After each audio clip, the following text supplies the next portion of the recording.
संगत विच जिस तरह की विचार मिली है उस दे मुताबिक अज तो असी गुरु ग्रंथ साहब जी के पावन अंग 1410 के जो शुभायमान श्लोक हैं जिन्हों का सिरलेख है श्लोक 12 ते वधीक उन्होंने विचार आरंभ कर रहे हैं।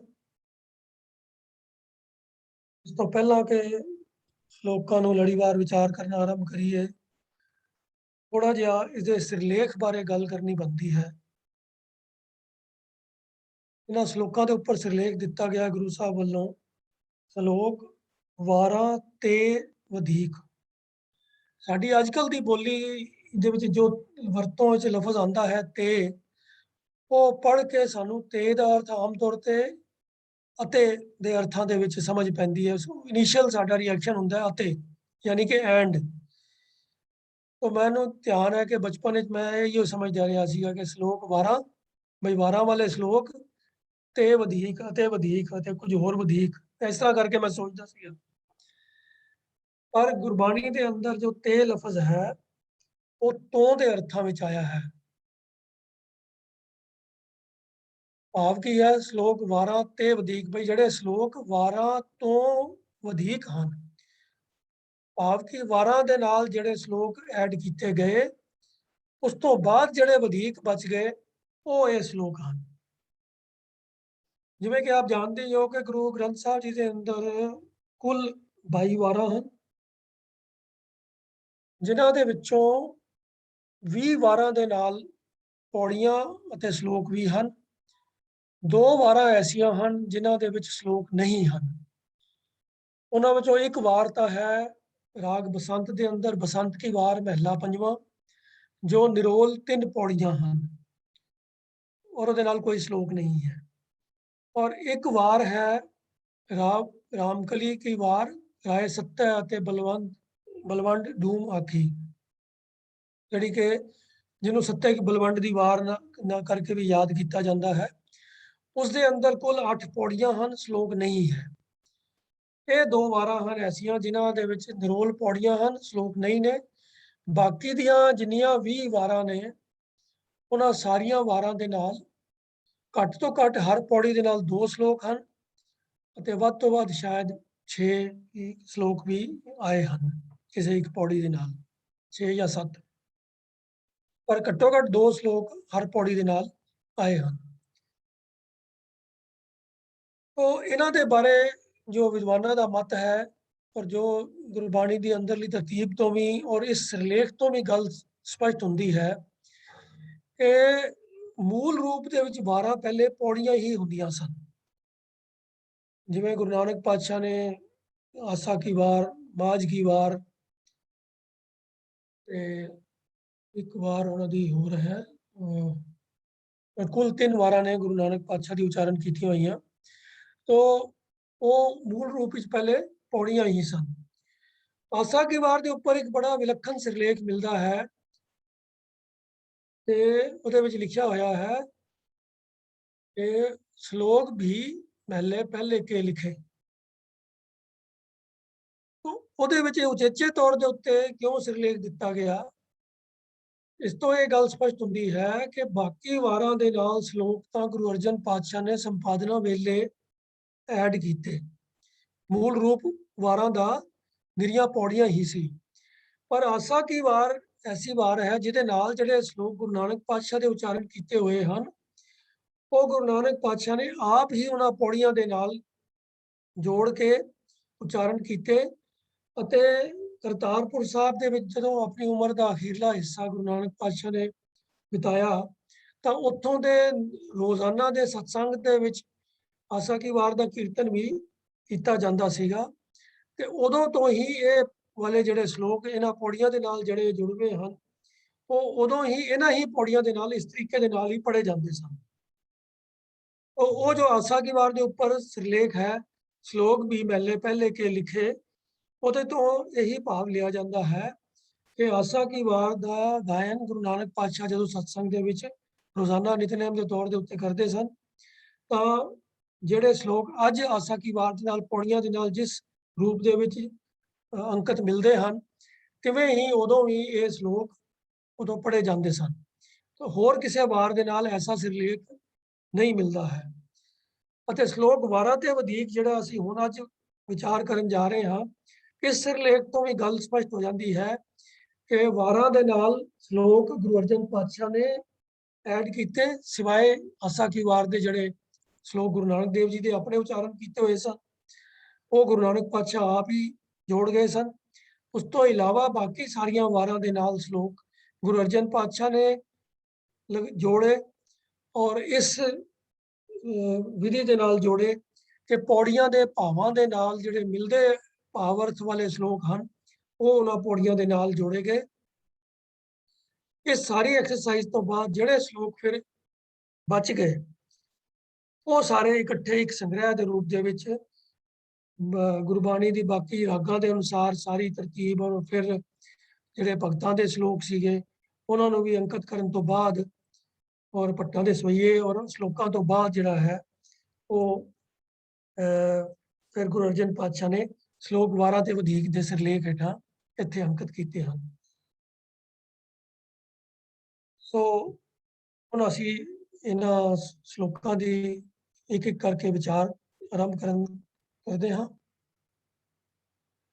ਤੋ ਸਭ ਤੋਂ ਪਹਿਲਾਂ ਇਹ ਸ਼ਲੋਕ ਜਿਹੜੇ ਹਨ, ਸ਼ੁਰੂਆਤ ਇਹਨਾਂ ਦੀ ਹੁੰਦੀ ਹੈ ਅੰਗ 1410 ਤੋਂ, ਔਰ ਇਹਨਾਂ ਦੇ ਆਰੰਭ ਦੇ ਵਿੱਚ ਸੰਪੂਰਨ ਮੂਲ ਮੰਤਰ ਹੈ, ਇੱਕ ਓੰਕਾਰ ਸਤਨਾਮ ਕਰਤਾ ਪੁਰਖ ਨਿਰਭਉ ਨਿਰਵੈਰ ਅਕਾਲ ਮੂਰਤ ਅਜੂਨੀ ਸੈਭੰ ਗੁਰ ਪ੍ਰਸਾਦ। ਸੰਪੂਰਨ ਮੂਲ ਮੰਤਰ ਜੋ ਜਪ ਬਾਣੀ ਦੇ ਆਰੰਭ ਦੇ ਵਿੱਚ ਵੀ ਹੈ, ਗੁਰੂ ਗ੍ਰੰਥ ਸਾਹਿਬ ਜੀ ਦੇ ਆਰੰਭਤਾ ਵੀ ਇਸ ਮੂਲ ਮੰਤਰ ਤੋਂ ਹੀ ਹੁੰਦੀ ਹੈ। ਸੋ ਔਰ ਇਹਦੇ ਸੰਖੇਪ ਵਿੱਚ ਅਰਥ ਅਸੀਂ ਜਦੋਂ ਵੀ ਕਦੀ ਭਾਵੇਂ ਇਹਦਾ ਸੰਖੇਪ ਰੂਪ ਆਉਂਦਾ ਹੈ, ਬਹੁਤੀ ਵਾਰੀ ਗੁਰੂ ਗ੍ਰੰਥ ਸਾਹਿਬ ਜੀ ਦੇ ਅੰਦਰ ਇਸ ਦਾ ਸਭ ਤੋਂ ਛੋਟਾ ਸਰੂਪ ਜਿਹੜਾ ਹੈ ਇੱਕ ਓੰਕਾਰ ਸਤ ਗੁਰ ਪ੍ਰਸਾਦ ਆਇਆ ਹੈ। ਜਿੱਥੇ ਕਿਤੇ ਵੀ ਭਾਵੇਂ ਛੋਟਾ ਸਰੂਪ ਆਇਆ ਹੈ ਤੇ ਭਾਵੇਂ ਥੋੜਾ ਜਿਹਾ ਇਸ ਤੋਂ ਵੱਡਾ, ਪਰ ਸੰਪੂਰਨ ਤੋਂ ਛੋਟਾ, ਇੱਕ ਓੰਕਾਰ ਸਤਨਾਮ ਗੁਰ ਪ੍ਰਸਾਦ, ਇੱਕ ਓੰਕਾਰ ਸਤਨਾਮ ਕਰਤਾ ਪੁਰਖ ਗੁਰ ਪ੍ਰਸਾਦ, ਇਸ ਤਰ੍ਹਾਂ ਕਰਕੇ ਵੀ ਕੁਝ ਇੱਕ ਸਰੂਪ ਮਿਲਦੇ ਹਨ। ਪਰ ਸਭ ਤੋਂ ਵਧੇਕ ਇੱਕ ਓੰਕਾਰ ਸਤ ਗੁਰ ਪ੍ਰਸਾਦ ਇਹ ਸਰੂਪ ਜੋ 500 ਤੋਂ ਵੀ ਵਧੇਕ ਵਾਰੀ ਗੁਰੂ ਗ੍ਰੰਥ ਸਾਹਿਬ ਵਿੱਚ ਜਿਹਦੇ ਦਰਸ਼ਨ ਹੁੰਦੇ ਹਨ, ਜਿੱਥੇ ਕਿਧਰੇ ਵੀ ਜਿਸ ਵੀ ਸਰੂਪ ਵਿੱਚ ਇਹ ਮੂਲ ਮੰਤਰ ਆਇਆ ਹੈ, ਉਹਦੇ ਅਰਥ ਸੰਪੂਰਨ ਮੂਲ ਮੰਤਰ ਵਾਲੇ ਹੀ ਮੰਨੇ ਜਾਂਦੇ ਹਨ। ਉਹ ਇੱਕ ਓੰਕਾਰ ਤੋਂ ਭਾਵ ਇੱਕ ਜਿਹੜਾ ਹੈ ਉਹ ਨਿਊਮੈਰੀਕਲ ਇੱਕ ਵਰਤਿਆ ਗਿਆ ਹੈ, ਹਿੰਸਾ ਵਰਤਿਆ ਗਿਆ ਹੈ, ਨਾ ਕਿ ਲਫ਼ਜ਼ਾਂ ਦੇ ਅੰਦਰ ਇੱਕ ਲਿਖਿਆ ਹੋਇਆ ਹੈ। ਇਸ ਤੋਂ ਭਾਵ ਹੈ ਗਿਣਤੀ ਦਾ ਇੱਕ, ਜਿਹਦਾ ਭਾਵ ਹੈ ਇੱਕ, 1, ਔਰ ਉਹ ਉਸ ਅਕਾਲ ਪੁਰਖ ਦਾ ਸੂਚਕ ਹੈ ਜੋ ਵਾਹਿਦ ਇੱਕ ਹਸਤੀ ਹੈ, ਜਿਹਦੇ ਵਰਗਾ ਹੋਰ ਕੋਈ ਨਹੀਂ ਹੈ। ਓੰਕਾਰ ਤੋਂ ਭਾਵ ਹੈ ਕਿ ਜੋ ਇੱਕ ਰਸ ਲਗਾਤਾਰ ਸਭ ਜਗ੍ਹਾ ਤੇ ਵਿਆਪਕ ਹੈ, ਪੂਰਿਆ ਹੋਇਆ ਹੈ, ਉਹਦੀ ਹਸਤੀ ਸਭ ਜਗ੍ਹਾ ਤੇ ਮੌਜੂਦ ਹੈ, ਔਰ ਇੱਕ ਰਸ ਮੌਜੂਦ ਹੈ, ਉਹਦੇ 'ਚ ਕੋਈ ਬ੍ਰੇਕ, ਕੋਈ ਡਿਸਕੰਟੀਨਿਊਟੀ, ਕੋਈ ਉਹਦੇ 'ਚ ਵਿਥ ਨਹੀਂ ਹੈ ਕਿਤੇ ਵੀ। तो भाव की है कि वो किधरों भी किसी भी थां दे उत्ते एबसेंट नहीं है, सब थां ही मौजूद है। उसकी होंद सदा कायम रहने वाली है, उसका नाम सत है जो सदा कायम रहने वाला है। ਉਹਦੇ ਵਿੱਚ ਵੀ ਕਦੀ ਰੁਕਾਵਟ, ਕਦੀ ਕਮੀ, ਕੋਈ ਕਮਜ਼ੋਰੀ, ਕਦੀ ਉਹਦੇ 'ਚ ਐਬਸੈਂਸ ਨਹੀਂ ਆਉਂਦੀ। ਦੁਨੀਆ ਦੀ ਹੋਰ ਸਭ ਚੀਜ਼ਾਂ ਜਿਹੜੀਆਂ ਹਨ ਉਹ ਨਾਸ਼ਮਾਨ ਹਨ, ਟੈਂਪਰੇਰੀ ਹਨ, ਪਰ ਪ੍ਰਭੂ ਦੀ ਹਸਤੀ ਜਿਹੜੀ ਹੈ ਉਹ ਸਦੀਵੀ ਹੈ, ਸਦਾ ਕਾਇਮ ਰਹਿਣ ਵਾਲੀ ਹੈ। ਉਹ ਐਸਾ ਸਤਨਾਮ ਵਾਲਾ ਜੋ परमात्मा वाहिद एक हस्ती है, वो करता है सब चीज़ों का बनाने वाला क्रिएटर वो आप है। वो पुरख है, फिर वो अपनी क्रिएशन दे विच आप मौजूद है, समाया हुआ है। वो भय तो डर तो रहत है, वो वैर तो रहत है, वो समय के प्रभाव तो भी परे है। वो अकाल है, काल का समय का ਉਹਦੇ ਉੱਤੇ ਕੋਈ ਪ੍ਰਭਾਵ ਨਹੀਂ ਹੈ। ਉਸਦੀ ਹਸਤੀ ਜਿਹੜੀ ਹੈ ਸਮੇਂ ਦੇ ਪ੍ਰਭਾਵ ਤੋਂ ਆਜ਼ਾਦ ਹੈ। ਉਹ ਜੂਨਾਂ ਵਿੱਚ ਨਹੀਂ ਆਉਂਦਾ। ਦੁਨੀਆ ਦੇ ਵਿੱਚ ਲੋਕ ਜੰਮਦੇ ਹਨ, ਮਰਦੇ ਹਨ, ਪਸ਼ੂ ਪੰਛੀ ਕੀੜੇ ਮਕੌੜੇ ਹੋਰ ਜਿੰਨੀਆਂ ਵੀ ਜੂਨੀਆਂ ਹਨ ਸਭ ਜੰਮਦੀਆਂ ਤੇ ਮਰਦੀਆਂ ਹਨ। ਪਰਮਾਤਮਾ ਨਾ ਜੰਮਦਾ ਹੈ ਨਾ ਮਰਦਾ ਹੈ, ਉਹ ਜੂਨਾਂ ਤੋਂ ਰਹਿਤ ਹੈ, ਸਹਿਭੰਗ ਹੈ, ਉਹ ਸਵਯੰਭੂ ਹੈ। ਉਹਦਾ ਪ੍ਰਕਾਸ਼, ਉਹਦੀ ਹਸਤੀ ਆਪਣੇ ਆਪ ਤੋਂ ਹੈ, ਉਸਨੂੰ ਕਿਸੇ ਨੇ ਪੈਦਾ ਨਹੀਂ ਕੀਤਾ, ਉਸ ਤੋਂ ਪਹਿਲਾਂ ਕੁਛ ਨਹੀਂ ਸੀ। ਔਰ ਜਦੋਂ ਸਭ ਕੁਝ ਸਮਾਪਤ ਹੋ ਜਾਏਗਾ ਤਾਂ ਵੀ ਉਹਦੀ ਹੋਂਦ ਕਾਇਮ ਰਹੇਗੀ, ਕਿਉਂਕਿ ਉਹ ਸਮੇਂ ਦੇ ਪ੍ਰਭਾਵ ਤੋਂ ਆਜ਼ਾਦ ਹੈ ਔਰ ਉਹਦੀ ਹੋਂਦ ਆਪਣੇ ਆਪ ਤੋਂ ਹੀ ਹੈ। तो सब कुछ तो पहला भी केवल तो केवल वो आप सी, सब कुछ की समाप्ति भी जो हो जाएगी तो भी वो आप ही आप रहेगा। ऐसे गुणों वाले प्रभु परमात्मा अकाल पुरख अजूनी जो सत नाम है, जो जी होन सदीवी है, ऐसी वाहिद एक हस्ती दी जो सोझी है वो गुरु की कृपा द्वारा प्राप्त होती है। गुरु प्रसाद तो भाव है गुरु की कृपा द्वारा। प्रसाद के दद्दे नूं सिहारी है, जिहदे अर्थ बन जाते हैं प्रसाद द्वारा, कृपा द्वारा। इस तो अगे जो सिरलेख है श्लोक 12 ते वधीक, जिहदा भाव अर्थ असीं समझ चुके हाँ कि वो श्लोक हैं जिहड़े 12 दे नाल श्लोकां नूं जोड़न तो बाद वधीक रह गए, बच गए, वधेरे सन, उन्हां सारिਆਂ ਨੂੰ इकट्ठे करके इस संग्रह दे विच दर्ज किया गया है। तो जिवें गुरु ग्रंथ साहब जी दे विच सारी बाणी की तरतीब है, उसे तरतीब के अनुसार सब तो पहला गुरु नानक पातशाह की जो बाणी आती है, तो इत्थे भी महला पहला दे ही श्लोक सब तो पहला आए हैं।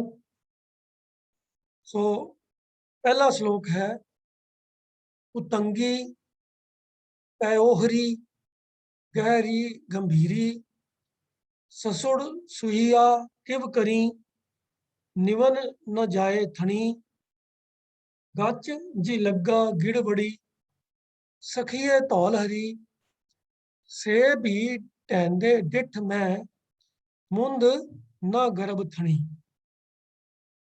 थोड़ी शब्दावली मुश्किल है इस श्लोक की और एक एक लफज का अर्थ थोड़ा ध्यान मंगता है। उतंगी लफज जो है वो जो एक तरीके दे नाल दो लफ्ज़ां की संधि तो बनया है, उत जमा अंगी, उतंगी भाव ਉਹਦਾ है उच्चे अंग वाली, उत अंगी उच्च अंगी। भावार्थ ਉਹਦਾ है लम्बे कद वाली, उच्चे कद वाली, उच्चे उच्ची हस्ती वाली, शरीर वाली, उच्चे शरीर वाली, उतंगी। उत लफज जड़ा है उच्च का ही रूट है, उत अंगी। अंगी तो भाव है अंगा वाली, उच्चे अंगा वाली, भाव जिहदा शरीर लम्बे कद वाला है, उच्चा है। पैहोरी ये लफज भी संस्कृत दा एक लफज है पयोधर। पयोधर का मतलब हुंदा है जड़ा दुध का स्रोत है। जिवें जिन्ने भी मैमल्स हैं, फना वाले जिहड़े जानवर हैं, जीव हैं, भावें वो इंसान हैं तो या होर जानवर हैं, जिवें गां मझ है, बकरी है, अते इंसान भी, ये सारे मैमल कहे जाते हैं, जिन्हां दे अंदर मैमरी ग्लैंड्स होंदे हैं, जिहड़े दुध भी दिंदे हैं, जिन्हां दे बच्चे अपने माता का दुध पींदे हैं। तो पैहोरी लफज आया है दुध वाली, दुध का स्रोत वाली, जिथों दुध मिलता है, भाव थना वाली। तो इसका इशारा है स्त्री दे थना वाल। चाहे वो हुण इस लफज का इस्तेमाल भावें जे जानवरों के कंटैक्ट किया जाएगा तो गां के थना वास्ते भी हो सकता है, मझ के थना वास्ते भी हो सकता है। जे मनुखी कंटैक्ट के विचार वरतों होएगी तो यदा इशारा जो होएगा वो स्त्री दे थना वाल, स्त्री की छातियां दे तो जो थन हैं जिन्हां तो स्त्री अपने बच्चे को दुध पिलाती है, उन्हां दे वाल इशारा है। पैहोरी थना वाली। तो थना वाली जदों ये स्त्री वास्ते लफज वरत्या जाता है तो ਉਹਦਾ भाव ये इस अर्थ में लिया जाता है कि वो स्त्री जो उस अवस्था में है जदों वो अपने थना की वरतों करके बच्चों को दुध पिलाने के समर्थ है। तो भाव के जवानी की उम्र, क्योंकि प्यूबरिटी तो पहला, जवानी चढ़न तो पहला लड़की के थना की वो अवस्था नहीं होंगी जिन्हां दे विच अजे उन्हां दा जो साइज है वो बिल्कुल वधिया होया नहीं हुंदा, केवल निशानी मात्र ही हुंदा है। जिवें कि निशानी ईवन लड़कियां दे छाती के उपर भी हुंदी है निपल्स दी। तो बचपन ਵਿੱਚ ਕੁੜੀਆਂ ਦੇ ਛਾਤੀ ਦੇ ਉੱਤੇ ਵੀ ਉਨੀ ਕੁ ਹੀ ਨਿਸ਼ਾਨੀ ਹੁੰਦੀ ਹੈ। ਪਰ ਜਦੋਂ ਪਿਊਬਰਟੀ ਦੀ ਉਮਰ 12-13 ਸਾਲ ਦੀ ਉਮਰ ਬੱਚੀਆਂ ਦੀ ਹੋ ਜਾਂਦੀ ਹੈ, ਤਾਂ ਉਹਨਾਂ ਦੇ ਅੰਦਰ ਜੋ ਸਰੀਰਕ ਫਿਰ ਬਦਲਾਵ ਆਉਂਦੇ ਹਨ, ਤਾਂ ਉਹਨਾਂ ਦੀ ਛਾਤੀਆਂ ਵੱਡੀਆਂ ਹੋਣੀਆਂ ਸ਼ੁਰੂ ਹੋ ਜਾਂਦੀਆਂ ਹਨ। ਉਹ ਥਣ ਵੱਡੇ ਸਾਈਜ਼ ਦੇ ਹੋ ਜਾਂਦੇ ਹਨ ਤੇ ਜਵਾਨੀ ਦੀ ਉਮਰ ਕਿੰਨੇ ਕੁ ਸਮਾਂ ਉਹਨਾਂ ਨੂੰ ਲੱਗਦਾ ਹੈ, ਉਸ ਉਮਰ 'ਚ ਪਹੁੰਚਦਿਆਂ ਹੋਇਆਂ ਉਹ ਤਿਆਰ ਹੋ ਜਾਂਦੀ ਹੈ ਕਿ ਜਦੋਂ ਵੀ ਉਹ ਫਿਰ ਬੱਚੇ ਨੂੰ ਜਨਮ ਦਿੰਦੀ ਹੈ, ਤਾਂ ਕੁਦਰਤੀ ਨਿਯਮ ਦੇ ਮੁਤਾਬਕ ਉਸਦੀ ਛਾਤੀਆਂ ਦੇ ਅੰਦਰ ਦੁੱਧ ਉਤਰਦਾ ਹੈ ਅਤੇ ਉਹ ਬੱਚੇ ਨੂੰ ਦੁੱਧ ਪਿਲਾਉਂਦੀ ਹੈ। ਇਹ ਕੁਦਰਤ ਦੇ ਵੱਲੋਂ ਇਸ ਤਰੀਕੇ ਦੇ ਨਾਲ ਲੜਕੀਆਂ ਦੇ ਸਰੀਰ ਦੀ ਬਣਤਰ ਹੈ, ਉਹਨਾਂ ਦੇ ਅੰਦਰੂਨੀ ਇਸ ਤਰੀਕੇ ਦੇ ਬਦਲਾਵ ਸਮੇਂ ਦੇ ਨਾਲ ਔਰ ਹਾਲਾਤ ਦੇ ਮੁਤਾਬਕ ਆਉਂਦੇ ਹਨ। ਉਮਰ ਦੇ ਨਾਲ ਉਹਦੇ ਥਣਾਂ ਦਾ ਸਾਈਜ਼ ਵੱਧਦਾ ਹੈ, ਛਾਤੀਆਂ ਵੱਡੀਆਂ ਬਣ ਜਾਂਦੀਆਂ ਹਨ ਅਤੇ ਜਦੋਂ ਫਿਰ ਉਹਨਾਂ ਦੇ ਅੰਦਰ ਗਰਭ ਧਾਰਨ ਹੁੰਦਾ ਹੈ ਅਤੇ ਬੱਚੇ ਦੀ ਡਿਲੀਵਰੀ ਹੁੰਦੀ ਹੈ, ਜਦੋਂ ਬੱਚੇ ਦਾ ਜਨਮ ਹੋ ਜਾਂਦਾ ਹੈ, ਤਾਂ ਉਸ ਤੋਂ ਬਾਅਦ ਇਹਨਾਂ ਹੀ ਛਾਤੀਆਂ ਦੇ ਵਿੱਚ ਥਣਾਂ ਦੇ ਅੰਦਰ ਥਣਾਂ ਦੇ ਰਾਹੀਂ ਫਿਰ ਦੁੱਧ ਜਿਹੜਾ ਹੈ ਉਹ ਉਤਰਦਾ ਹੈ ਔਰ ਬੱਚੇ ਨੂੰ ਉਹ ਦੁੱਧ ਦੀ ਖੁਰਾਕ ਪ੍ਰਾਪਤ ਹੁੰਦੀ ਹੈ। तो पैओहरी उस स्त्री वास्ते ये लफज आया है ਜਿਹਦੇ ਥਣ ग्रो कर चुके हैं, ਭਰਵੇਂ बन चुके हैं, जो जवानी की अवस्था ਦੇ ਵਿੱਚ पहुंच चुकी है। तो पैओहरी का जो आखिरी अर्थ बनेगा वो बनेगा जवान स्त्री। तंगी का अर्थ है उच्चे कद वाली। तो ये एक समाज ਦੇ ਅੰਦਰ ਉੱਚੇ ਕੱਦ ਵਾਲੀ ਅਤੇ ਜਵਾਨ ਅਵਸਥਾ ਨੂੰ ਪ੍ਰਾਪਤ ਹੋਈ ਇਸਤਰੀ ਜਿਹੜੀ ਹੈ ਉਹ ਇੱਕ ਚੰਗੀ ਪਰਸਨੈਲਿਟੀ ਵਾਲੀ ਔਰ ਅਟਰੈਕਟਿਵ ਸਮਝੀ ਜਾਂਦੀ ਹੈ। ਇਹ ਵੀ ਕੁਦਰਤੀ ਇੱਕ ਪ੍ਰਮਾਤਮਾ ਵੱਲੋਂ ਸਮਝੋ ਪਾਇਆ ਹੋਇਆ ਇਸ ਤਰੀਕੇ ਦਾ ਸੁਭਾਅ ਹੈ ਕਿ ਪੁਰਸ਼ਾਂ ਨੂੰ ਇਸਤਰੀ ਦਾ ਇਹੋ ਜਿਹਾ ਜੋ ਸਰੂਪ ਹੈ ਉਹ ਅਟਰੈਕਟਿਵ ਲੱਗਦਾ ਹੈ ਔਰ ਇਸਤਰੀਆਂ ਵੀ ਇੱਕ ਦੂਜੇ ਨੂੰ ਵੇਖ ਕੇ ਫਿਰ ਇਸ ਤਰੀਕੇ ਦੀ ਜੋ ਪਰਸਨੈਲਿਟੀ ਹੈ ਉਸ ਨੂੰ ਉਹ ਚੰਗਾ ਔਰ ਅਟਰੈਕਟਿਵ ਔਰ ਡਿਜ਼ਾਇਰੇਬਲ ਸਮਝਦੀਆਂ ਹਨ। तो इस उम्र च पहुंच के इसे कारण करके ही लड़कियां बहुत समा शीशे के सामने बितांदियां हैं, अपने शरीर ਨੂੰ ਤੱਕਦੀਆਂ ਹਨ, ਆਪਣੇ ਸਰੀਰ ਦੀ ਸੰਭਾਲ ਅਤੇ ਉਸ ਨੂੰ ਇਸ ਤਰੀਕੇ ਦੇ ਨਾਲ ਸਜਾਉਣ ਸਵਾਰਨ ਦਾ ਵੀ ਆਹਰ ਕਰਦੀਆਂ ਹਨ ਜਿਹਦੇ ਨਾਲ ਉਹ ਦੂਜੇ ਵੇਖਣ ਵਾਲਿਆਂ ਨੂੰ ਅਟਰੈਕਟਿਵ ਲੱਗਣ, ਲੁਭਾਏਮਾਨ ਲੱਗਣ, ਉਹਨਾਂ ਦੀ ਪਰਸਨੈਲਿਟੀ ਪਸੰਦ ਆਵੇ ਲੋਕਾਂ ਨੂੰ। तो ਜਿਨ੍ਹਾਂ ਦਾ ਸਰੀਰ ਉੱਚਾ ਲੰਮਾ ਹੁੰਦਾ ਹੈ, ਜਿਨ੍ਹਾਂ ਦੀ ਛਾਤੀਆਂ ਦਾ ਜੀ ਬਣਤਰ ਜਿਹੜੀ ਹੈ ਉਹ ਚੰਗੀ ਹੁੰਦੀ ਹੈ, ਜਿਹੜੀ ਲੋਕਾਂ ਦੇ ਦੁਆਰਾ ਪਸੰਦ ਕੀਤੀ ਜਾਂਦੀ ਹੈ, ਤਾਂ ਐਸੀ ਪਰਸਨੈਲਿਟੀ ਵਾਲੀਆਂ ਲੜਕੀਆਂ ਦੇ ਮਨ ਦੇ ਅੰਦਰ ਭਾਵ ਵੀ ਆ ਜਾਂਦੇ ਹਨ। ਉਹ ਆਪਣੇ ਆਪ ਨੂੰ ਸੋਹਣੀਆਂ ਅਤੇ ਚੰਗੀ ਪਰਸਨੈਲਿਟੀ ਵਾਲੀਆਂ ਵੀ ਸਮਝਦੀਆਂ ਹਨ। ਦੂਜਿਆਂ ਦੇ ਨਾਲ ਵੀ ਆਪਣੇ ਸਰੀਰ ਦੀ ਬਣਤਰ ਨੂੰ ਕੰਪੇਅਰ ਕਰਕੇ ਇੱਕ ਦੂਜੇ ਤੋਂ ਆਪਣੇ ਆਪ ਨੂੰ ਚੰਗੀ ਸਾਬਤ ਕਰਨ ਦਾ ਯਤਨ ਵੀ ਕਰਦੇ ਆ। ਐਸਾ ਵੀ ਉਹਨਾਂ ਦੇ ਮਨ ਦੇ ਅੰਦਰ ਸੁਭਾਅ ਬਣ ਜਾਂਦਾ ਹੈ, ਪੈਦਾ ਹੋ ਜਾਂਦੇ ਉਹਨਾਂ ਇਹੋ ਜਿਹੇ ਵਿਚਾਰ ਉਹਨਾਂ ਦੇ ਮਨ ਦੇ ਅੰਦਰ ਆ ਜਾਂਦੇ ਹਨ ਕਿ ਉਹਨਾਂ ਦੇ ਸਰੀਰਕ ਬਣਤਰ ਜਿਹੜੀ ਹੈ ਉਹ ਉਹਨਾਂ ਨੂੰ ਲੱਗੇ ਕਿ ਵੀ ਉਹ ਦੂਜਿਆਂ ਦੇ ਨਾਲੋਂ ਬਿਹਤਰ ਹੈ। ਇਹ ਜਿਹੜੇ ਜੋ ਕੁਦਰਤੀ ਜਿਹੜੇ ਇਸ ਤਰੀਕੇ ਦੇ ਜਿਹੜੇ ਭਾਵ ਸਨ ਉਹ ਹੁਣ ਅੱਜ ਦੇ ਸਮਾਜ ਦੇ ਅੰਦਰ ਤਾਂ ਇੱਕ ਐਕਸਟ੍ਰੀਮ ਤੱਕ ਐਕਸਪਲੋਇਟ ਕਰ ਲਏ ਗਏ ਹਨ ਔਰ ਮਨੁੱਖੀ ਸਮਾਜ ਦੇ ਅੰਦਰ ਹੁਣ ਤਾਂ ਇਸਤਰੀ ਦੇ ਸਰੀਰ ਦੀ ਨੁਮਾਇਸ਼ ਕਰਨ ਦਾ ਹੀ ਚਲਨ ਜਿਹੜਾ ਹੈ ਬਹੁਤ ਜ਼ਿਆਦਾ ਪ੍ਰਚਲਿਤ ਹੋ ਗਿਆ ਹੈ।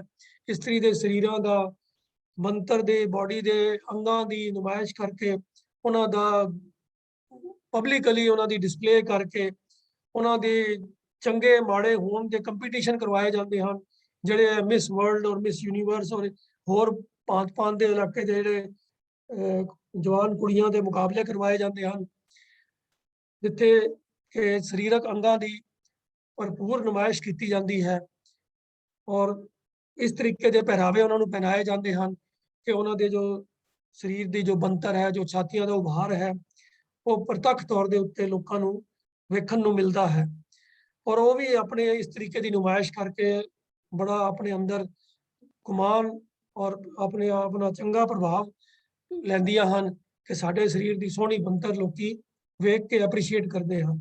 तो इस तरीके का मनुखी समाज के अंदर वर्तारा जिहड़ा है वो अजकल तो एक हद तो भी परे या बहुत ज़्यादा वड्डे लैवल के उत्ते हो गया है, पर पुराने समयां के अंदर भी समाज के अंदर क्योंकि ये पुरुष प्रधान समाज हमेशा ही रहा है ਤਾਂ ਜੋ ਪੁਰਸ਼ਾਂ ਨੂੰ ਚੰਗਾ ਲੱਗਦਾ ਹੈ, ਇਸਤਰੀਆਂ ਵੀ ਉਹਦੇ ਮੁਤਾਬਕ ਆਪਣੇ ਆਪ ਨੂੰ ਢਾਲ ਲੈਂਦੀਆਂ ਰਹੀਆਂ ਹਨ।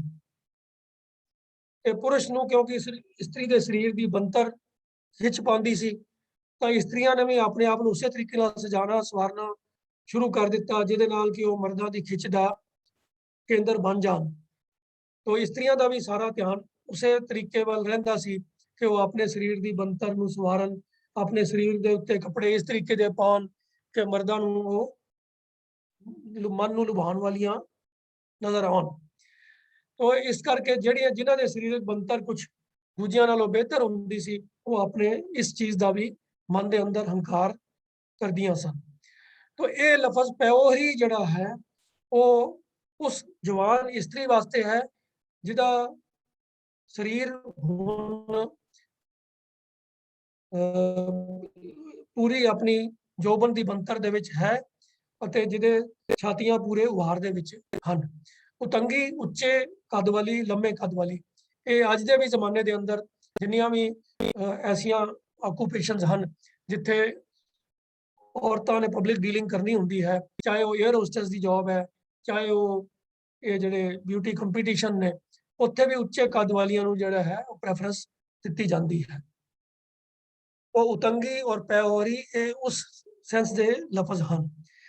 ਗਹਿਰੀ ਗੰਭੀਰੀ ਅੱਗੇ ਜੋ ਲਫ਼ਜ਼ ਆਏ ਹਨ, ਉਹਦੇ ਅਰਥਾਂ ਬਾਰੇ ਵਿਦਵਾਨਾਂ ਦੇ ਵਿੱਚ ਕੁਝ ਮਤਭੇਦ ਹੈ।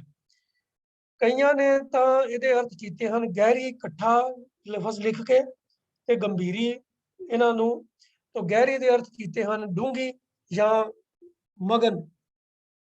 ਜਿਵੇਂ ਗਹਿਰ ਕਿਸੇ ਦਾ ਧਿਆਨ ਹੁੰਦਾ ਹੈ, ਬੜੇ ਲਗਨ ਲੱਗੀ ਹੁੰਦੀ ਹੈ, ਤਾਂ ਕਹਿੰਦੇ ਇਹ ਬੰਦਾ ਤੇ ਆਪਣੀ ਲਗਨ ਵਿੱਚ ਹੀ ਮਗਨ ਹੈ। ਤਾਂ ਉਸ ਸੈਂਸ ਵਿੱਚ ਅਰਥ ਕੀਤੇ ਗਏ ਹਨ। ਗੰਭੀਰ ਦਾ ਅਰਥ ਜਿਹੜਾ ਹੈ ਉਹ ਗੰਭੀਰ ਸੁਭਾਅ ਵਾਲਾ, ਇਸ ਸੈਂਸ ਵਿੱਚ ਅਰਥ ਕੀਤੇ ਗਏ ਹਨ। ਪਰ ਕਈ ਵਿਦਵਾਨਾਂ ਨੇ ਇਸ ਨੂੰ ਇਸ ਸੈਂਸ ਵਿੱਚ ਨਾ ਲੈ ਕੇ ਕਿ ਭਈ ਗਹਿਰ ਤੇ ਗੰਭੀਰ ਤਕਰੀਬਨ ਜੋ ਹੈ ਉਹ ਇੱਕੋ ਜਿਹੇ ਹੀ ਅਰਥ ਰੱਖਦਾ ਹੈ, ਬਹੁਤ ਜ਼ਿਆਦਾ ਉਹਨਾਂ 'ਚ ਫਰਕ ਨਹੀਂ ਹੈ। ਤੋ ਉਹਨਾਂ ਨੇ ਇਹਦੇ ਦਾ ਸੰਧੀ ਵਿਛੇਦ ਕਰਤਾ ਹੈ, ਗਹਿਰੀ, ਗਹਿ ਜਮਾ ਰੀ, ਇਹਨਾਂ ਨੂੰ ਵੱਖਰੇ ਵੱਖਰੇ ਕਰ ਦਿੱਤਾ ਹੈ ਤੇ ਗਹਿ ਦੇ ਅਰਥ ਕਰ ਦਿੱਤੇ ਹਨ ਪਕੜਨ ਦਾ। ਗਹਿਰੀ ਗੰਭੀਰੀ, ਤੋ ਉਹਨਾਂ ਨੇ ਇਹਦੇ ਅਰਥ ਇਸ ਤਰ੍ਹਾਂ ਕੀਤੇ ਹਨ ਕਿ ਤੂੰ ਗੰਭੀਰਤਾ ਵਾਲੇ ਸੁਭਾਅ ਨੂੰ ਗ੍ਰਹਿਣ ਕਰ, ਪਕੜ, ਗੰਭੀਰਤਾ ਵਾਲਾ ਸੁਭਾਅ ਧਾਰਨ ਕਰ। ਤੋ ਇਸ ਸੈਂਸ ਵਿੱਚ ਅਰਥ ਜਿਹੜੇ ਹਨ ਉਹ ਕੀਤੇ ਹੋਏ ਮਿਲਦੇ ਹਨ। ਤੋ ਲੇਕਿਨ ਜਿਹੜਾ ਮੇਨ ਮੈਸੇਜ ਹੈ ਸ਼ਲੋਕ ਦਾ, ਉਹਨੂੰ ਕੋਈ ਬਹੁਤਾ ਫਰਕ ਨਹੀਂ ਪੈਂਦਾ, ਭਾਵੇਂ ਇਹਨੂੰ ਗਹਿਰੀ ਗੰਭੀਰੀ ਇਕੱਠਾ ਕਰਕੇ ਪੜਿਆ ਜਾਵੇ, ਚਾਹੇ ਗਹਿਰੀ ਗੰਭੀਰੀ ਪੜਿਆ ਜਾਵੇ। ਜੋ ਮੇਨ ਜੋ ਥਰਸਟ ਹੈ, ਜੋ ਸ਼ਲੋਕ ਦੇ ਜੋ ਭਾਵਅਰਥ ਹਨ, ਉਹਨਾਂ ਦੀ ਸੈਂਸ ਦੇ ਵਿੱਚ ਕੋਈ ਬਹੁਤ ਜ਼ਿਆਦਾ ਫਰਕ ਉਹਦੇ ਨਾਲ ਪੈਣਾ ਨਹੀਂ ਹੈ। ਤੋ ਜਿਹੜੇ ਜਿਸ ਨੂੰ ਪਸੰਦ ਲੱਗਣ, ਗਹਿਰੀ ਗੰਭੀਰੀ ਜਾਂ ਗਹਿਰੀ ਗੰਭੀਰੀ, ਮੇਨ ਜਿਹੜਾ ਸ਼ਬਦ ਦੇ ਭਾਵਾਂ ਨੂੰ ਜਿਹਨੂੰ ਡਾਇਰੈਕਸ਼ਨ ਦੇਣੀ ਹੈ ਉਹ ਪਹਿਲੇ ਲਫ਼ਜ਼ ਹਨ ਉਤੰਗੀ ਅਤੇ ਪੈਓਹਰੀ, ਕਿਉਂਕਿ ਇਹਨਾਂ ਦਾ ਅਗਲਾ ਸੰਬੰਧ, ਇਹਨਾਂ ਲਫ਼ਜ਼ਾਂ ਦਾ ਸੰਬੰਧ ਫਿਰ ਅਗਲੀ ਪੰਕਤੀ ਦੇ ਨਾਲ ਹੈ ਕਿ ਸਸੁੜ ਸੁਹੀਆ ਕਿਵ ਕਰੀ ਨਿਵਨ ਨਾ ਜਾਏ ਥਣੀ। ਸਸੁੜ ਦਾ ਭਾਵ ਹੈ ਸੱਸ ਨੂੰ, ਸੱਸ ਤੋਂ ਲਫ਼ਜ਼ ਬਣਿਆ ਸਸੁੜ, ਸਸੁੜ ਦਾ ਅਰਥ ਹੈ ਸਸੁੜ, ਸੱਸ ਨੂੰ। ਸੁਹੀਆ ਲਫ਼ਜ਼ ਜਿਹੜਾ ਹੈ ਪੁਰਾਤਨ ਪੰਜਾਬੀ ਦਾ ਲਫ਼ਜ਼ ਹੈ ਜਿਹਦਾ ਅਰਥ ਹੈ ਨਮਸਕਾਰ। ਇਹ ਆਮ ਪੋਠੋਹਾਰ ਦੇ ਵਿੱਚ ਇਹ ਸੁਹੀ ਲਫ਼ਜ਼ ਜਿਹੜਾ ਹੈ ਨਿਵਨ ਵਾਸਤੇ, ਨਮਸਕਾਰ ਵਾਸਤੇ ਵਰਤਿਆ ਜਾਂਦਾ ਹੈ। ਕਿਵ ਦਾ ਮਤਲਬ ਕਿਵੇਂ, ਕਰੀ ਕਰਾਂ, ਨਿਵਨ ਦਾ ਮਤਲਬ ਝੁਕਣਾ, ਨਮਸਕਾਰ ਕਰਨਾ, ਨਿਵਨ ਨਾ ਜਾਏ ਨਹੀਂ ਝੁਕਿਆ ਜਾਂਦਾ, ਥਣੀ ਥਨਾ ਕਰਕੇ, ਥਨਾ ਕਰ, ਥਨਾ ਦੀ ਵਜ੍ਹਾ ਨਾਲ, ਇਹ ਇਸ ਅਰਥ ਵਿੱਚ ਹੈ। ਥਨੀ ਬਹੁਵਚਨ ਵੀ ਹੁੰਦਾ ਹੈ ਥਨੀ, ਤੇ ਇੱਥੇ ਥਨੀ ਦਾ ਅਰਥ ਹੈ ਥਨਾ ਦੇ ਕਾਰਨ, ਥਨਾ ਕਰਕੇ। ਉਹ ਜੋ ਅਖਰੀ ਅਰਥ ਹਨ ਉਹ ਇਹਨਾਂ ਦੋ ਪੰਕਤੀਆਂ ਦੇ ਕਿ ਉੱਚੇ ਲੰਮੇ ਕੱਦ ਵਾਲੀ, ਪਰ ਜਵਾਨੀ ਦੀ ਅਵਸਥਾ ਦੇ ਵਿੱਚ ਪਹੁੰਚੀ ਹੋਈ। ਗਹਿਰੀ ਗੰਭੀਰੀ ਦਾ ਫਿਰ ਅਰਥ ਜਿਹੜਾ ਹੈ ਉਹ ਪ੍ਰੋਫੈਸਰ ਸਾਹਿਬ ਸਿੰਘ ਨੇ ਕੀਤਾ ਹੈ ਕਿ ਮਾਨ ਦੇ ਵਿੱਚ ਮੱਤੀ ਹੋਈ। ਗੰਭੀਰੀ, ਗਹਿਰੀ ਗੰਭੀਰੀ, ਮਤਲਬ ਜਿਹੜੀ ਆਪਣੇ ਆਪ ਦੇ ਵਿੱਚ ਹੀ ਮਸਤ ਹੈ ਤੇ ਉਹ ਆਪਣੇ ਰੂਪ ਜਵਾਨੀ ਦੀ ਜੋ ਦੀ ਜੋ ਖੂਬੀ ਹੈ ਉਹਦੇ ਆਪਣੀ ਸੋਚ ਵਿੱਚ ਹੀ ਉਹਦੀ ਹੋਂਦ ਨੂੰ ਹੀ ਮਾਣਦੀ ਹੋਈ ਉਹ ਆਪਣੇ ਆਪ ਵਿੱਚ ਹੀ ਮਸਤ ਹੈ। ਉਹ ਗਹਿਰੀ ਗੰਭੀਰੀ ਦੇ ਉਹਨਾਂ ਨੇ ਅਰਥ ਕੀਤੇ ਹਨ ਕਿ ਮਾਣ ਦੇ ਵਿੱਚ ਮਸਤ ਹੋਈ ਹੋਈ। ਉਹ ਉਹਨਾਂ ਨੇ ਇਸ ਸੈਂਸ ਵਿੱਚ ਅਰਥ ਕੀਤੇ ਨੇ। ਤੇ ਜਿਨ੍ਹਾਂ ਨੇ ਕੀਤੇ ਨੇ ਗਹਿਰੀ ਗੰਭੀਰੀ, ਉਹਨਾਂ ਨੇ ਅਰਥ ਕੀਤੇ ਹਨ ਕਿ ਹੈ ਉੱਚੇ ਕੱਦ ਵਾਲੀ ਨੌਜਵਾਨ ਕੁੜੀਏ, ਤੂੰ ਗੰਭੀਰਤਾ ਵਾਲਾ ਸੁਭਾਅ ਧਾਰਨ ਕਰ ਤੇ ਆਪਣੀ ਜਵਾਨੀ ਦੇ ਮਾਨ ਦੇ ਵਿੱਚ ਆਕੜ ਕੇ ਨਾ ਰਹਿ। ਉਹਨਾਂ ਨੇ ਇਸ ਸੈਂਸ ਵਿੱਚ ਅਰਥ ਕੀਤੇ ਹਨ। तो जिस भी सेंस च अर्थ कीते जान, अगली गल जिहड़ी है उहनूं नाल जोड़न की जरूरत है कि ससुड़ सुहिया किव करी निवन ना जाए थनी। वो जिसनूं ये संबोधन किया जा रहा है, जिहड़ी उतंगी पैओहरी वाली जवान स्त्री है, जिहड़ी उच्चे कद वाली जवानी की अवस्था नूं पहुंची हुई जिहड़ी लड़की है, जिहड़ी अपने ही जवानी के मान दे विच मत्ती हुई है, मस्त है, वो कहती है कि मैं सस नूं किवें नमस्कार करा, ससुड़ सुईया किव करी। मैं आप क्योंकि भारतीय समाज के अंदर ये एक चलन है कि छोटी उम्र वाले अपने तो वड्डी उम्र वालियां नूं झुक के नमस्कार करते हैं, उन्होंने पैरी हथ लाए जाते हैं। तो ये समाज की एक प्रचलित रीत सी। पर यह जवान स्त्री कह रही है कि ससुड़ सुईया किव करी, कि मैं सस नूं किवें नमस्कार झुक के करा। क्यों? अगों लॉजिक देंदी है, अपना रीजन देंदी है कि भाई मेरे कोलों नहीं झुकिया जाता। निवर ना जाए थनी, मेरे कोलों तां मेरे भरवें थना दे करके झुकिया नहीं जाता। ये हुण रीजन कितना को जायज़ है ते कितना को बहाना है, कितना को नजायज़ है, ये गल दा निर्णय तो कोई वखरे तौर ते कीता जा सकता है। पर जो गल गुरु साहब ने पेश की है, उस सुभाਅ दी जिहदे अंदर अपनी जवानी दा, अपने सोहणे शरीर दा, अपने उच्चे लम्मे कद दा मान है, ਉਹਦੀ सोच किवें बदल जाती है। दुनिया 'ਚ ਅਸੀਂ ਵੀ ਦੇਖਦੇ ਹਾਂ ਕਿ ਅੱਜ जिस ਬੰਦੇ ਦੇ ਵਿੱਚ ਵੀ ਕੋਈ ਥੋੜਾ ਜਿਹਾ ਐਸਾ ਗੁਣ ਹੁੰਦਾ ਹੈ ਜਿਹੜਾ ਦੂਜਿਆਂ ਨਾਲੋਂ ਨਵੇਕਲਾ ਜਾਂ ਵੱਖਰਾ ਜਾਂ ਦੂਜਿਆਂ ਨਾਲੋਂ ਬਿਹਤਰ ਗੁਣ ਹੋਵੇ, ਤੇ ਉਹ ਹਰ ਵੇਲੇ ਉਹਦਾ ਯਤਨ ਇਹੀ ਹੁੰਦਾ ਹੈ ਕਿ ਮੈਂ ਸਾਰਿਆਂ ਨੂੰ ਇਹ ਜਤਾ ਦਿਆਂ ਕਿ ਮੈਂ ਤੁਹਾਡੇ ਤੋਂ ਬਿਹਤਰ ਹਾਂ। ਚਾਹੇ ਉਹ जवान पुरुष है, चाहे जवान स्त्री है, वो अपना मुकाबला चुपके अपनी सोच च हर वेले ਉਹਦੇ दिमाग ਦੇ ਵਿੱਚ ਚੱਲਦਾ ਹੀ ਰਹਿੰਦਾ ਹੈ। ਉਹਦੇ ਨਾਲੋਂ ਤਾਂ ਮੈਂ ਸੋਹਣੀ ਹਾਂ, ਉਹਦੇ ਨਾਲੋਂ ਤਾਂ ਮੈਂ ਸੁਨੱਖਾ, ਮੈਂ ਜ਼ਿਆਦਾ ਉਹਦੇ ਨਾਲੋਂ ਬਿਹਤਰ ਪਰਸਨੈਲਿਟੀ ਵਾਲਾ। ਹਰ ਜਵਾਨ ਮੁੰਡਾ ਦੂਜੇ ਮੁੰਡਿਆਂ ਦੇ ਨਾਲ ਆਪਣੇ ਆਪ ਨੂੰ ਕੰਪੇਅਰ ਕਰਦਾ ਰਹਿੰਦਾ ਹੈ। ਹਰ ਜਵਾਨ ਕੁੜੀ ਦੂਜੀਆਂ ਕੁੜੀਆਂ ਨਾਲ ਆਪਣੇ ਆਪ ਨੂੰ ਕੰਪੇਅਰ ਕਰਦੀ ਰਹਿੰਦੀ ਹੈ। ਆਪਣੇ ਚੰਗੇ ਜਾਂ ਸੋਹਣੇ ਜਾਂ ਜਿਸ ਤਰ੍ਹਾਂ ਦਾ ਵੀ ਅਟਰੈਕਟਿਵ ਸਰੀਰ ਦਾ अपने आप ਨੂੰ ही वो शाबाशी देती रहती है कि मैं दूजिया नालों बहुत बेहतर हाँ।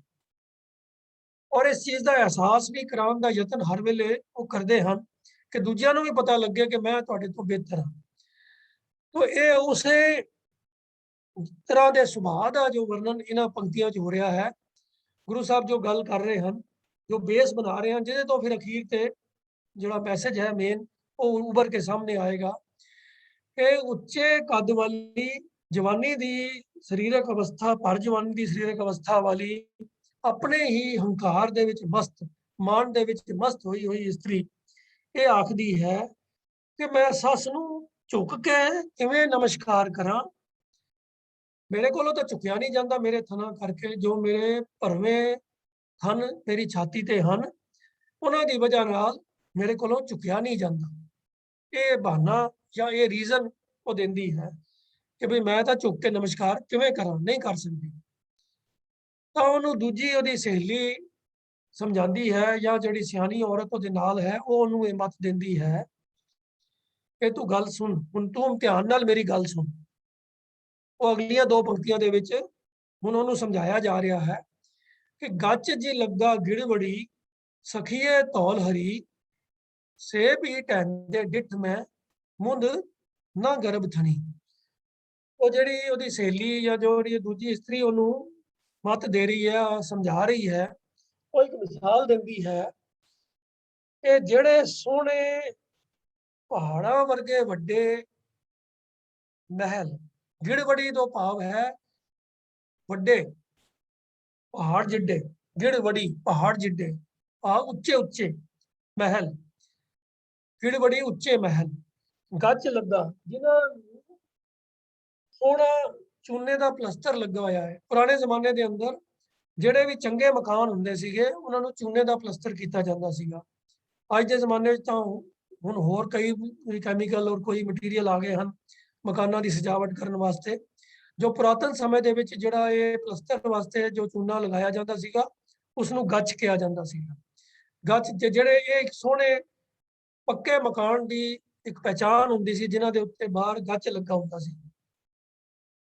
ਤਾਂ ਗੁਰੂ ਸਾਹਿਬ ਇੱਥੇ ਉਹ ਬਿਆਨ ਕਰ ਰਹੇ ਹਨ ਉਹ ਮਿਸਾਲ ਦੇ ਵਜੋਂ ਕਿ ਗੱਚ ਜੀ ਲੱਗਾ ਗਿੜਵੜੀ ਜਿਹੜੇ ਚੰਗੇ ਉੱਚੇ ਪਹਾੜ ਜਿੱਡੇ ਉੱਚੇ ਮਹਿਲ ਜਿਨ੍ਹਾਂ ਨੂੰ ਗੱਚ ਵੀ ਲੱਗਾ ਹੋਇਆ ਹੈ। ਇਹ ਮੇਰੀ ਸਖੀਏ ਉਹ ਜਿਹੜੇ ਐਸੇ ਧੌਲਹਰ ਪਹਾੜ ਜਿੱਡੇ ਮਕਾਨ ਸਨ ਜਿਨ੍ਹਾਂ ਨੂੰ ਗੱਚ ਵੀ ਲੱਗਾ ਹੋਇਆ ਹੈ। ਸੇ ਵੀ ਢਹਿੰਦੇ ਡਿੱਠ ਮੈਂ ਮਤਲਬ ਕਿ ਜਿਹੜੇ ਐਸੇ ਪੱਕੇ ਮਹਿਲ ਸਨ ਉੱਚੇ ਗੱਚ ਵਾਲੇ ਮਹਿਲ ਸਨ ਪਲਸਤਰ ਦੇ ਨਾਲ ਜਿਹੜੇ ਪੱਕੇ ਵੀ ਕੀਤੇ ਗਏ ਸਨ ਉਹਨਾਂ ਨੂੰ ਵੀ ਮੈਂ ਡਿੱਗਦੇ ਹੋਏ ਵੇਖੇ ਹੋਏ ਹਨ। तो इसलिए ਕਿਸੇ ਵੀ ਪੱਕੀ ਉੱਚੀ ਚੰਗੀ ਚੀਜ਼ ਦਾ ਹੰਕਾਰ ਨਹੀਂ ਕਰਨਾ ਚਾਹੀਦਾ ਕਿ ਜੇ ਕੋਈ ਚੰਗੀ ਚੀਜ਼ ਮਿਲ ਗਈ ਹੈ ਤੇ ਬੰਦਾ ਸਮਝੇ ਵੀ ਉਹ ਤਾਂ ਹੁਣ ਪਰਮਾਨੈਂਟ ਹੋ ਗਈ ਹੈ ਔਰ ਉਹਦੇ ਵਿੱਚ ਕਦੀ ਕੋਈ ਕਮੀ ਜਾਂ ਕਮਜ਼ੋਰੀ ਆਏਗੀ ਹੀ ਨਹੀਂ। ਭਾਵ ਅਰਥ ਕੀ ਹੈ ਕਿ ਜਿਨ੍ਹਾਂ ਚੀਜ਼ਾਂ ਦਾ ਚੰਗੇ ਤਰੀਕੇ ਦੇ ਨਾਲ ਨਿਰਮਾਣ ਕਰਕੇ ਉਹਨਾਂ ਨੂੰ ਪੱਕਿਆਂ ਬਣਾਇਆ ਜਾਂਦਾ ਹੈ ਕਿ ਇਹ ਤਾਂ ਪੱਕੇ ਰਹਿਣਗੇ ਇਹਨਾਂ ਨੂੰ ਕੋਈ ਢਾਹ ਨਹੀਂ ਸਕਦਾ। ਗੁਰੂ ਸਾਹਿਬ ਕਹਿੰਦੇ ਹਨ ਕਿ ਉਹ ਵੀ ਢਹਿੰਦੇ ਹੋਏ ਮੈਂ ਦੇਖੇ ਹੋਏ ਹਨ। ਪੱਕੇ ਪੱਕੇ ਮਹਿਲ ਗੱਚ ਤੇ ਪਲਸਤਰ ਵਾਲੇ ਵੀ ਜਿਹੜੇ ਹਨ ਉਹ ਵੀ ਮੈਂ ਢਹਿੰਦੇ ਹੋਏ ਦੇਖੇ ਹਨ। ਭਾਵ ਕੀ ਹੈ ਵੀ ਜਿਹੜੇ ਚੀਜ਼ਾਂ ਨੂੰ ਮੰਨਿਆ ਜਾਂਦਾ ਸੀਗਾ ਕਿ ਵੀ ਜਿਹੜੀਆਂ ਚੀਜ਼ਾਂ ਕਦੀ ਟੁੱਟ ਨਹੀਂ ਸਕਦੀਆਂ ਨਾਸ਼ ਨਹੀਂ ਹੋ ਸਕਦੀਆਂ ਉਹ ਵੀ ਨਾਸ਼ ਹੁੰਦੀਆਂ ਦੇਖੀਆਂ ਹਨ। ਜਿਵੇਂ ਕਿ ਇਤਿਹਾਸ ਦੀ ਇੱਕ ਬੜੀ ਇੰਟਰਸਟਿੰਗ ਘਟਨਾ ਹੈ ਇਸ ਦੇ ਸੰਬੰਧ ਵਿੱਚ ਮੈਨੂੰ ਯਾਦ ਆ ਰਹੀ ਹੈ ਕਿ ਜਦੋਂ ਟਾਈਟੈਨਿਕ ਸ਼ਿਪ ਬਣਾਇਆ ਗਿਆ ਸੀਗਾ ਤਾਂ ਉਹਦੇ ਬਾਰੇ ਉਹਦੇ ਬਣਾਉਣ ਵਾਲਿਆਂ ਨੇ ਕਲੇਮ ਕੀਤਾ ਸੀਗਾ ਕਿ ਵੀ ਇਹ ਤਾਂ ਅਨਬ੍ਰੇਕੇਬਲ ਸ਼ਿਪ ਹੈ। ਇਹ ਐਸਾ ਸਟਰੋਂਗ ਬਣਾਇਆ ਗਿਆ ਹੈ ਕਿ ਇਹ ਤਾਂ ਕਦੀ ਟੁੱਟ ਹੀ ਨਹੀਂ ਸਕਦਾ ਇਹਨੂੰ ਕੋਈ ਨੁਕਸਾਨ ਪਹੁੰਚ ਹੀ ਨਹੀਂ ਸਕਦਾ ਇਤਨੇ ਪੱਕੇ ਤਰੀਕੇ ਨਾਲ ਇਹ ਬਣਾਇਆ ਗਿਆ ਹੈ।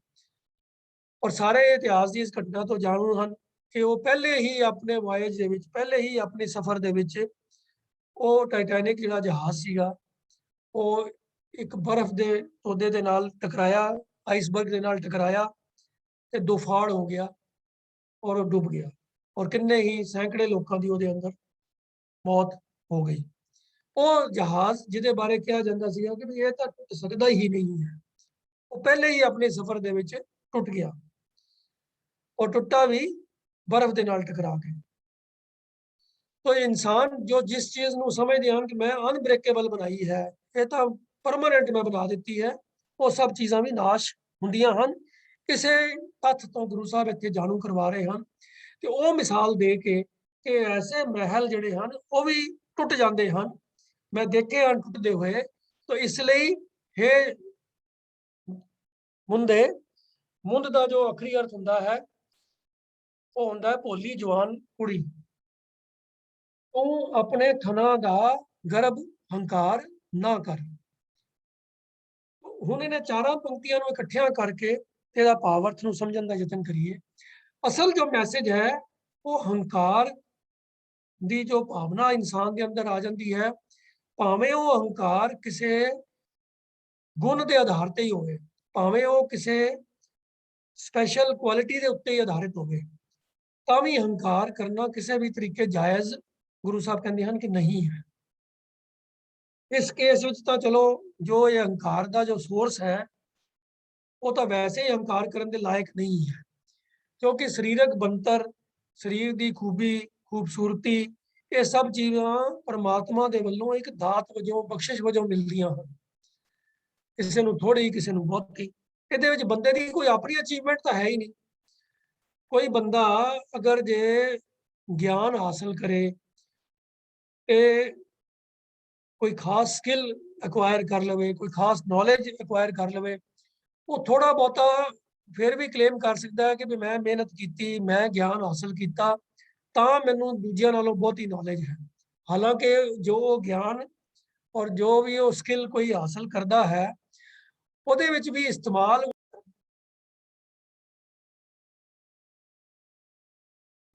ਇਸਤੇਮਾਲ ਉਹਨਾਂ ਹੀ ਚੀਜ਼ਾਂ ਦਾ ਕਰਦਾ ਹੈ ਜਿਹੜੀਆਂ ਉਸ ਨੂੰ ਪਰਮਾਤਮਾ ਵੱਲੋਂ ਦਾਤਾਂ ਮਿਲੀਆਂ ਹੋਈਆਂ ਹੁੰਦੀਆਂ ਹਨ।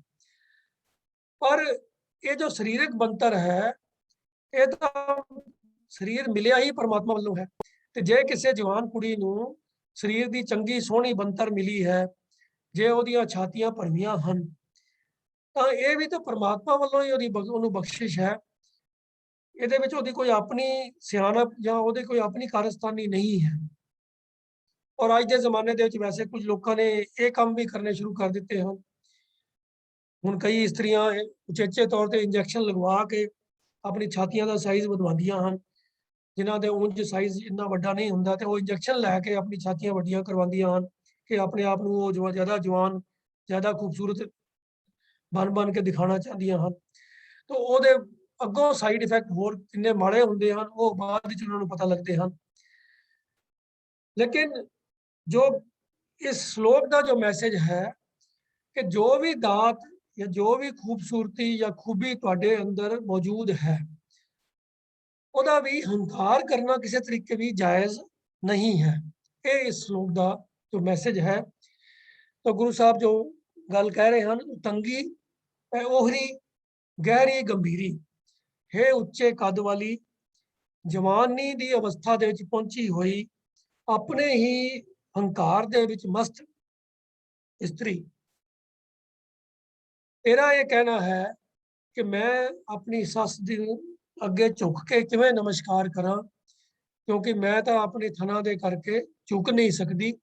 ये किसी भी तरह जायज़ नहीं है, क्योंकि जिन्हां थना दा तो तू हंकार कर रही है, जिन्हां दी वजह नाल तू आकड़ के उच्चे हो के दूजियां नू अपना दिखावा करदी है शरीर दा, तो तैनू इस गल समझ लेनी चाहिए है कि जो भी चीज़ जिन्नी मर्जी वधिया तो वधिया होवे, अंत नू नाश हुंदी ही है।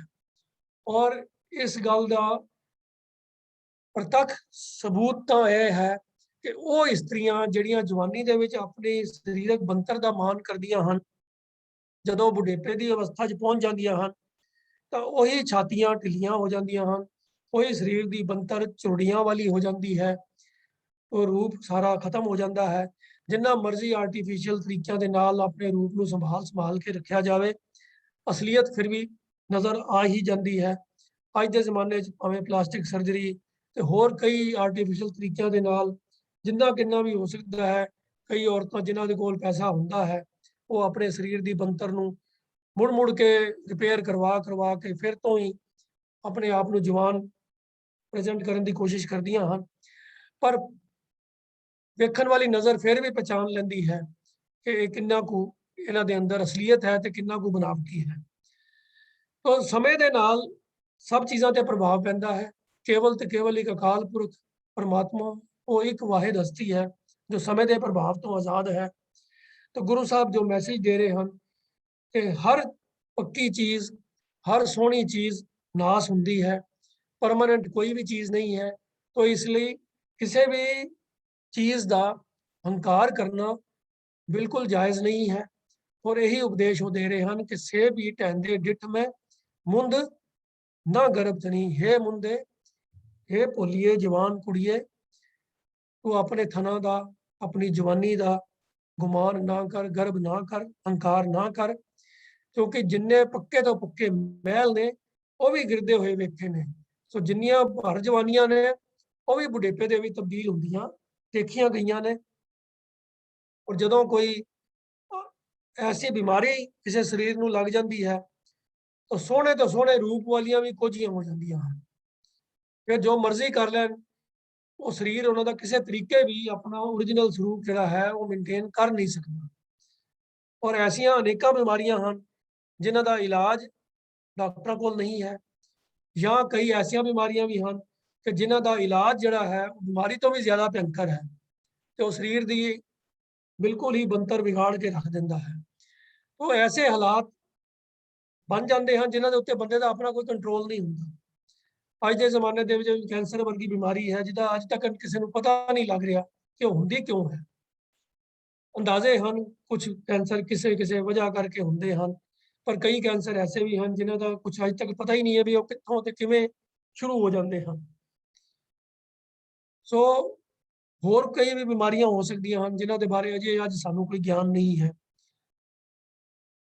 ਜਿਹੜਾ ਇਹ ਵਾਇਰਸ ਨਵਾਂ ਆ ਗਿਆ ਹੈ ਇਹ ਵੀ ਅੱਜ ਦੇ ਡਾਕਟਰਾਂ ਵਾਸਤੇ ਜਾਂ ਵਿਗਿਆਨੀਆਂ ਦੇ ਵਾਸਤੇ ਇੱਕ ਨਵੀਂ ਹੀ ਚੈਲੰਜ, ਨਵੀਂ ਹੀ ਚੁਣੌਤੀ ਲੈ ਕੇ ਆਇਆ ਹੈ, ਜਿਹਦੇ ਨਾਲ ਜੂਝਦੇ ਹੋਇਆ ਇੰਨਾ ਸਮਾਂ ਤਾਂ ਹੋ ਹੀ ਗਿਆ ਹੈ, ਅਜੇ ਵੀ ਪੂਰੇ ਕੰਟਰੋਲ ਵਿੱਚ ਨਹੀਂ ਆ ਸਕਿਆ।